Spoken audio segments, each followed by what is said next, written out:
What if I told you that you can give yourself a faux French manicure, even if you're all thumbs and you have no special skill? You can, and it only takes some nail polish in 1 or 2 colors of your choice and a top coat and things that you probably already have in your house. If you would like to know more and follow along with me as I do this and find out how simple it is, and you can do it too, because I'm all thumbs, believe me. All right, if you're ready to give it a try, let's go. All right, everyone, and thank you for joining me today. I'm sure you're wondering why you're looking at a blank piece of paper towel. Today, I'm going to show you how I do what I call a faux French manicure on these stubby little nails of mine. This is a great manicure to do on yourself, especially if you tend to be all thumbs like I am. If you're not ambidextrous, this is easy to do on either hand, and it looks terrific and it lasts a long time. So first of all, I'm going to show you the basic supplies that you need, and I promise there's nothing difficult about any of this, and you probably have most of these things already at home. All right, so nail file, something to push back your cuticles if you like. You'll need a pair of snippers, a couple of cotton buds, a Q-tip, and I'll show you in a minute why that one's cut into pieces, and a white plate. I like to use a styrofoam plate. This is just one of my dollar store plates I use for crafting. If I'm using acrylics, I just put them in there, and it makes a nice handy disposable palette. And I've got it lined with a piece of saran wrap, and I'll show you why that is also in a moment. All right, so you've got those basic ideas, and then of course nail polish remover and your choice of nail polish. Today I'm using 2 colors on my nails, and then a clear hard coat for the top. And if you're curious as to what I'm using, these are all Sally Hansen products, and they don't sponsor me in any way. I'm not making any kickbacks for telling you about their products. I just genuinely like them because my nails tend to be flimsy and soft, and as soon as the reason why they're so short is as soon as they get very long, they tend to bend over the tips of my fingers if I don't have any sort of polish on them. And these products really help to strengthen them, and when they grow out nice and straight, which is lovely. This is sort of a glittery silver. It's called Sally Hansen Complete Salon Manicure, and the color is called Guilty Party, and it's number 381. And I've already shaken this up so it's ready to go. This one will be my secondary color, and it's Sally Hansen Hard as Nails Extreme Wear, and it really is, let me tell you.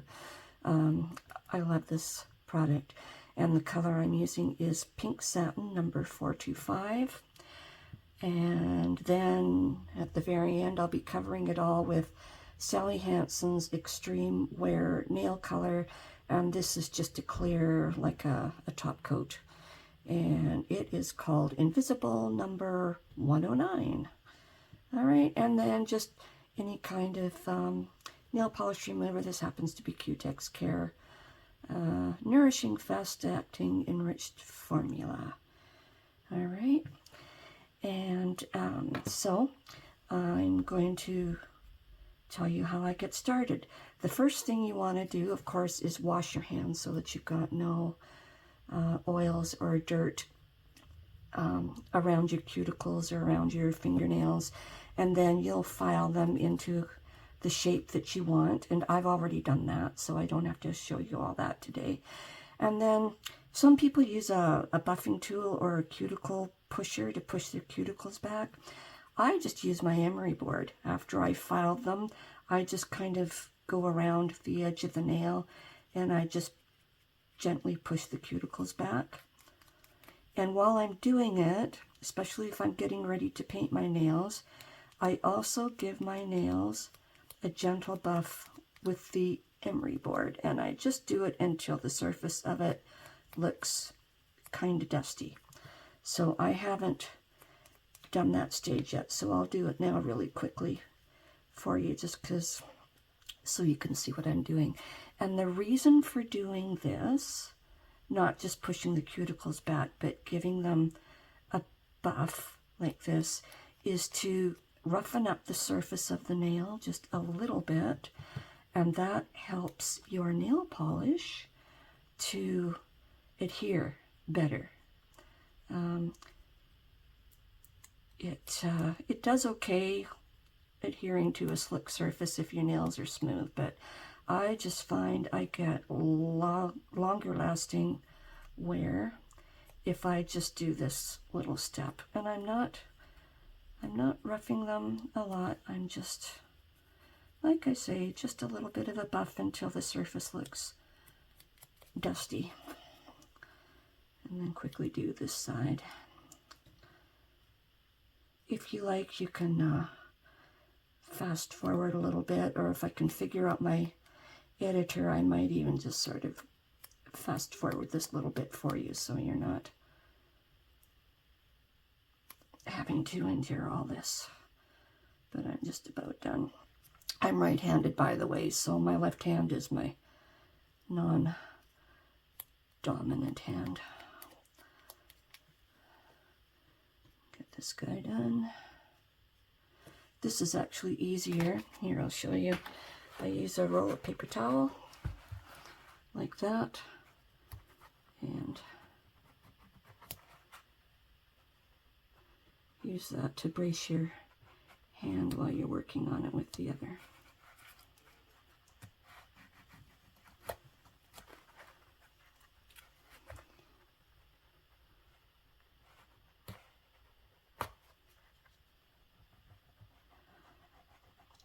My name is Andrea, by the way, and my channel isn't actually going to be all about doing manicures or beauty products.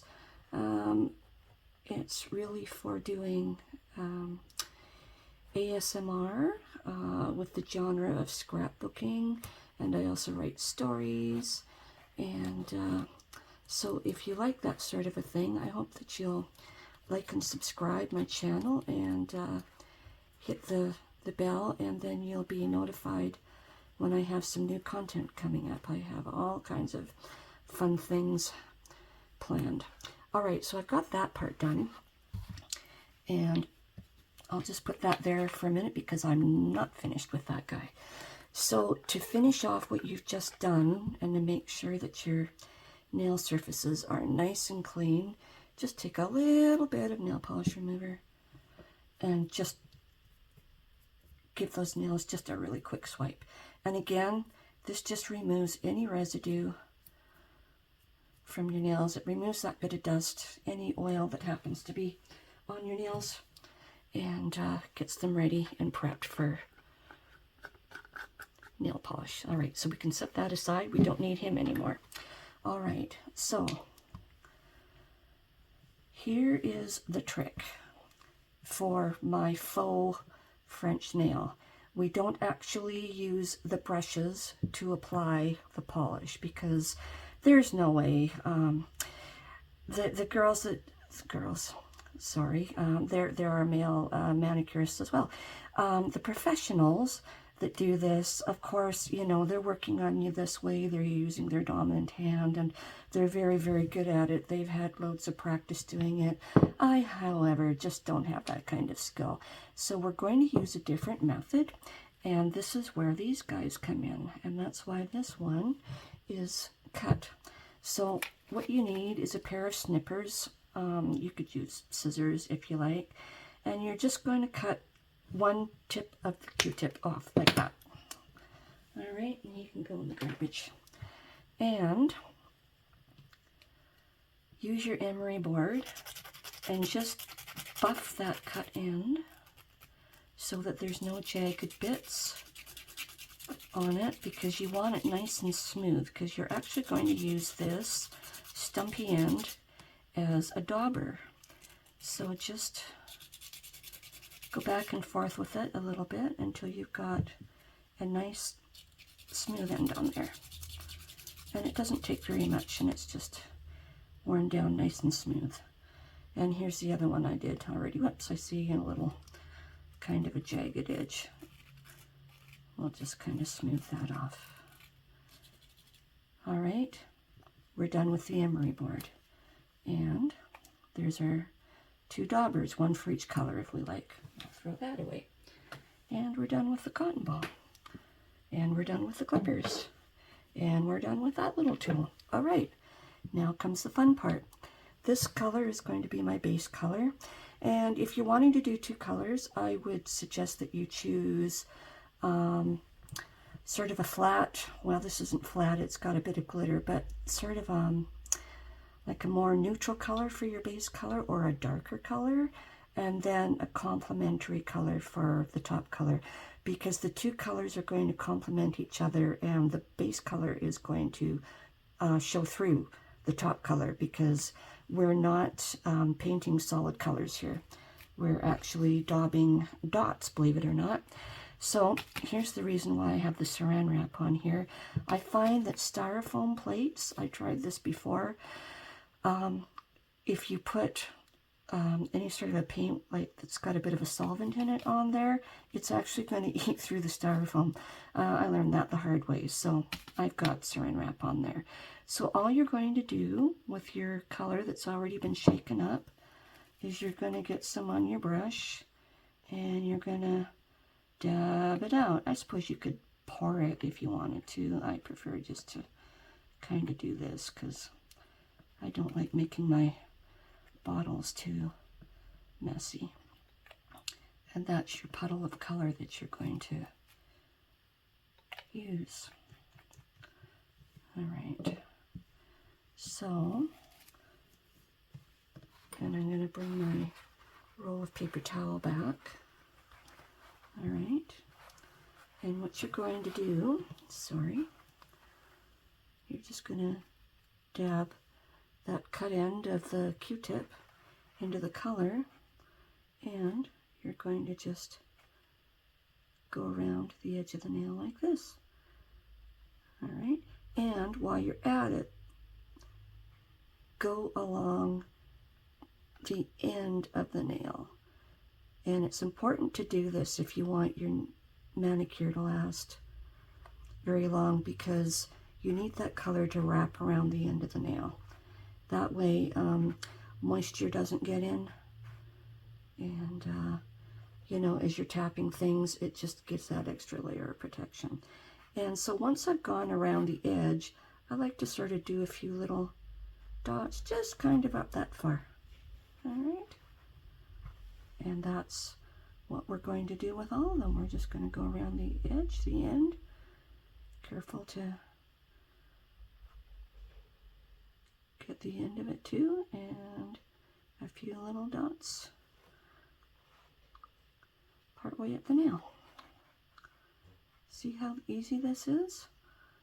Of course, I'm using my right hand to do this right now, but it's just as easy, well, almost, with my left hand, because all you're doing is placing dots, and it's not very precise. Just kind of have fun with it.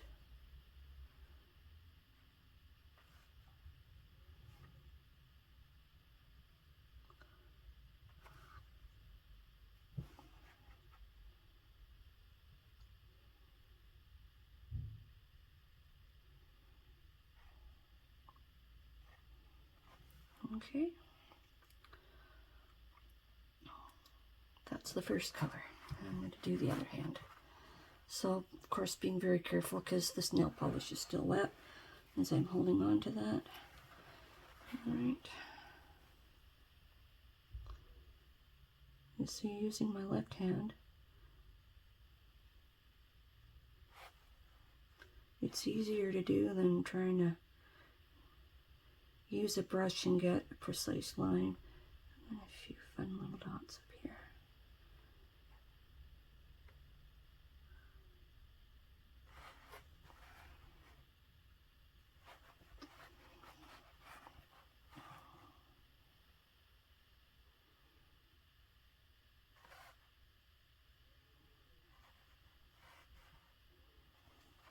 Got a hair on there for some reason.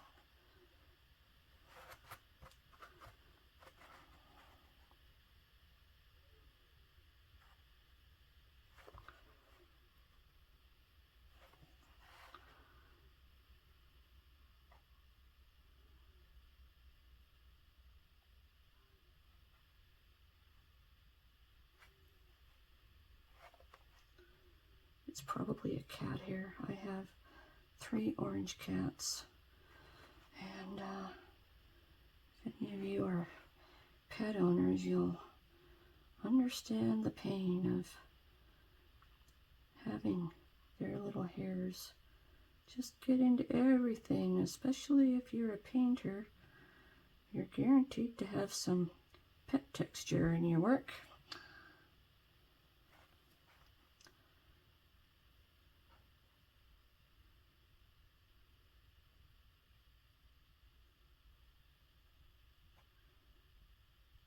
Alright, a few little dots up this way. Pretty much done with this color. I'm just sort of fiddling now because I do like a little bit of color going up the nail. Alright.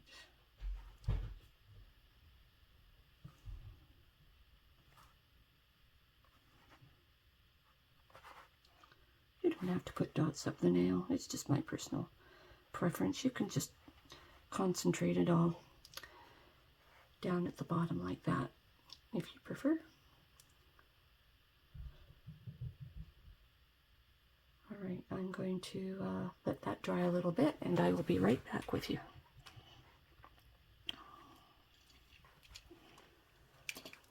Alright, while I was waiting for this to dry, I already got my my pink color out and ready to go. If you like it just like this, you don't have to do the second color. You could just cover this with a clear polish top coat and be done with it, and you're done. I just happen to like 2 colors. And this is kind of ready for the second step once you can just lightly brush it and it's not sticky anymore, and it is. It's only been like about 5 minutes of drying time, so it's there's not a lot of color on here, so it doesn't take very long. All right, so color number 2, I got the second dauber, the clean one, since it's for our new color, and we're just going to go over our first color, but we're going to leave spaces so that the 2 colors can both show. Do a little bit on the ends, even though we already have, but the more the merrier. And a few kind of up here, and yeah, you don't have to fiddle too much with it, and that's done. See how easy this is? And the other beauty of this is if it does start to chip, and for mine, in about the second week, I might get a few chips around the edge. All you need to do is take your little dauber and a little bit of paint and just daub the chip, and then put some more clear coat over the top, and it's fixed. That's all it takes. All right, I'm going to let this dry, and then we'll do the clear coat. All right, we're back, and it's been about 10 minutes elapsed time that I've let this cure, because nail polish doesn't just dry, it cures, which is why you need to give it enough time to do that in between coats and then at the end. But I wanted to show you something. See, I'm clumsy and I managed to get polish on my fingertips, which is no surprise because my nails are short and the fingertips are like literally right there. So as I was dabbing, I got nail polish there.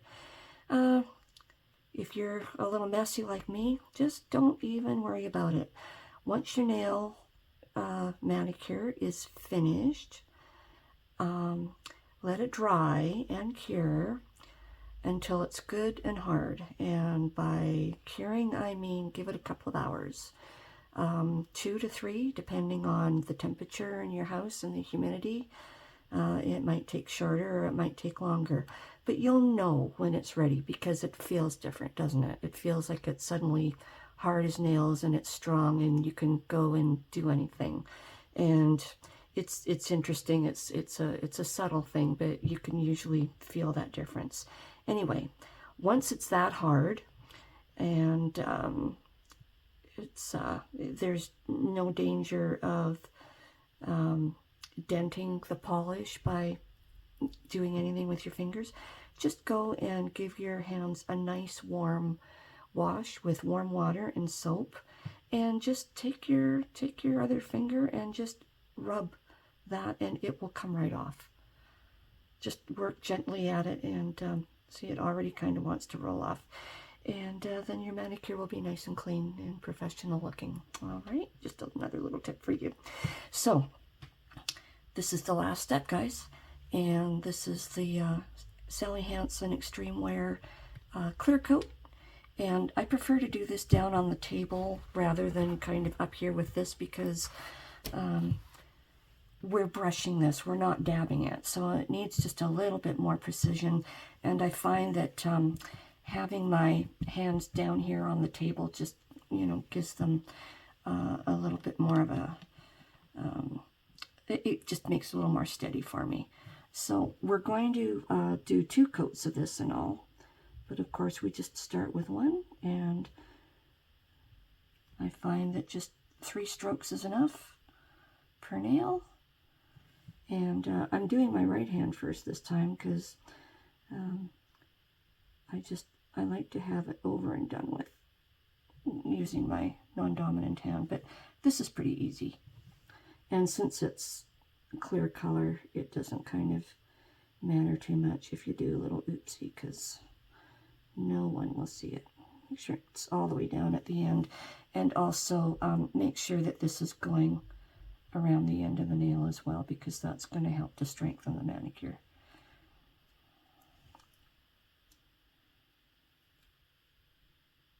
One, two, three. I just do 1 down the middle and 1 down each side.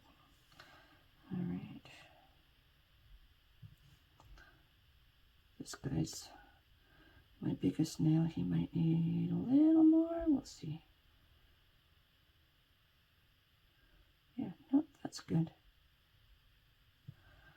All right, and the other hand. 1, 2, 3, and a bit over the tip.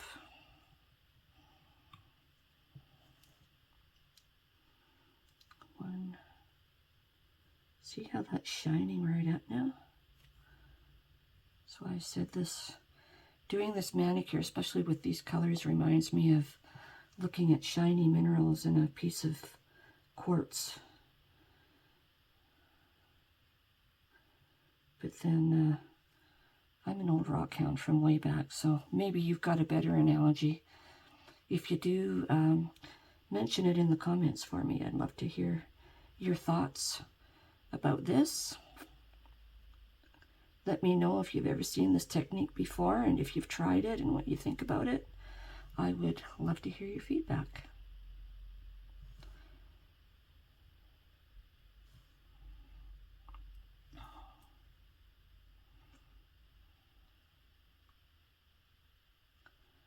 And that's all there is to it, my friends. I'm going to let this dry until it's no longer tacky, probably about 20 minutes, and then I'll put on the second color of the clear top coat, and that's all there is to it. What do you think? I would love to know. And also if you can think of some other colors that this would look good in. All right, thank you so much for coming along and watching, and let me know if you give this a try. And please like and subscribe my channel and hit the bell so that you'll know when I put out another video. As I said, I intend to do more along the lines of what they call ASMR, which is to do with relaxing audio and visuals. I'll do some journaling because I'm also a story writer, and so you'll see me sitting here with my new manicure, writing stories in a lovely crinkly journal. I think even if you don't read along the story as I write it, I think you'll really enjoy the sounds, and it'll be relaxing. All right, thank you so much, my friends, and we'll see you in the next video. Bye-bye.